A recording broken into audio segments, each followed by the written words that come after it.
আসসালামু আলাইকুম, আমি খেজুর। রমজান মাসে ইফতারের সময় তো আমাকে প্রায় সবার টেবিলে থেন দেখতে পারি, তাই না? কিন্তু জানেন কি, আমি শুধু মিষ্টি ফল না, আজ আমি আবার বলবো রমজানে সুস্থ থাকার কিছু গুরুত্বপূর্ণ টিপস, সেহরি টিপস। হ্যালো বন্ধুরা, আমি ডিম। হ্যালো বন্ধুরা, অনেকে সেহরিতে শুধু ভাত খেয়ে নেয়। তারপর সারাদিন খুব দ্রুত ক্ষুধা লেগে যায়, তাই সেহরিতে চেষ্টা করুন ডিম, সবজি আর কিছু ফল খেতে। কারণ আমার মধ্যে আছে প্রোটিন, যা শরীরকে দীর্ঘ সময় শক্তি দেয় এবং দুর্বলতা কমায়। ফল টিপস। হাই, আমি আপেল।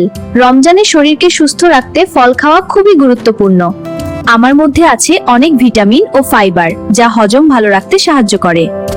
আর আমি কমলা, আমার মধ্যে আছে ভিটামিন সি, যা শরীরের রোগ প্রতিরোধ ক্ষমতা বাড়ায়।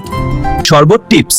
আসসালামু আলাইকুম, আমি শরবত। সারাদিন রোজা রাখার পরে শরীর অনেক পিপাসা পায়, তাই ইফতারে আমাকে পান করলে শরীর একটু সতেজ হয়ে যায়। কিন্তু মনে রাখবেন, অতিরিক্ত মিষ্টি শরবত বেশি খাওয়া ঠিক না। হালকা শরবত বা লেবুর শরবত খেলে শরীরের জন্য ভালো। পানি টিপস। আমি খুব সাধারণ মনে হলেও শরীরের জন্য সবচেয়ে গুরুত্বপূর্ণ। রমজানে অনেকেই কম পানি পান করে, ফলে শরীর ক্লান্ত হয়ে যায় এবং মাথা ঘোরে। তাই ইফতার থেকে সেহরি পর্যন্ত 8 থেকে 10 গ্লাস পানি পান করার চেষ্টা করুন। হ্যালো, আমি মুড়ি। ইফতারে অনেকেই খুব বেশি ভাজা পোড়া খায়, কিন্তু বেশি ভাজা পোড়া খেলে পেটের সমস্যা হতে পারে। আমি ছোলা। আমি শরীরকে শক্তি দিই এবং অনেক পুষ্টি দিই, তাই ইফতারে চেষ্টা করুন মুড়ি, ছোলা, ফল আর খেজুর খেতে। আরেকটা গুরুত্বপূর্ণ কথা বলি, শরীর ফিট রাখার টিপস। প্রচুর পানি পান করুন এবং নিয়মিত হাঁটুন, এটা সহজ এবং কার্যকরী।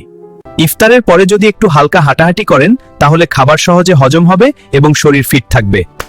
আরেকটা জিনিস অনেকেই ভুলে যায়, ঘুম। রমজানে যদি খুব কম ঘুমান, তাহলে শরীর ক্লান্ত হয়ে যাবে। আজ আমরা আপনাদের বললাম রমজানে সুস্থ থাকার কিছু সহজ টিপস। যদি ভিডিওটি ভালো লাগে তাহলে লাইক দিন, শেয়ার করুন এবং সাবস্ক্রাইব করুন। কারণ সামনে আসছে রমজান হেলথ টিপস পার্ট 2, যেখানে আমরা বলবো আরো গুরুত্বপূর্ণ স্বাস্থ্য টিপস। ধন্যবাদ। সবাই সুস্থ থাকুন। রমজান মোবারক। রমজান মোবারক। আর কে কতটা রোজা রেখেছেন কমেন্টে বলুন।